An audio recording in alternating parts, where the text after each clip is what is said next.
ये लोगों को चोर कहते थे, अल्लाह ताला ने उन सब को सुरखरू किया। ये पूरे खानदान समेत आज अल्लाह के फजल से चोर साबित हुआ है।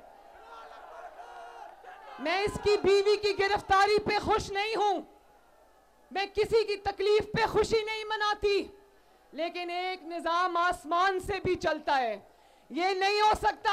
मेरे पे क्या इल्जाम था? मेरे पे कोई चोरी का इल्जाम नहीं था। मैं भी किसी की बेटी थी, किसी की बहन थी, किसी की मां थी। मेरे पे चोरी का इल्जाम नहीं था। मुझे सजा सिर्फ इस बात की मिली कि बाप का साथ क्यों दिया, बाप के साथ खड़ी क्यों हुई। लेकिन बुशरा बीबी पे ये इल्जाम नहीं था। बुशरा बीबी के ऊपर तोशा खाना से हीरे जवाहरात लेकर, हीरों के सेट लेकर, घड़ियां लेकर बेचने का, चोरी करके बेचने का इल्जाम था, जो साबित भी हुआ। आज जो आज टीवी पर बैठकर कह रहे हैं ये नहीं होना चाहिए था, क्यों नहीं होना चाहिए था?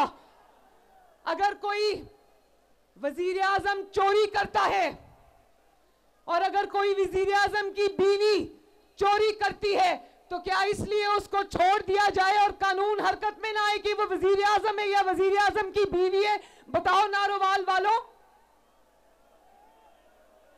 मैं पूछना चाहती हूं आपसे आज ये बात, और अल्लाह करे कि जो हमें बर्दाश्त करना पड़ा वो कभी इनको ना सहना पड़े।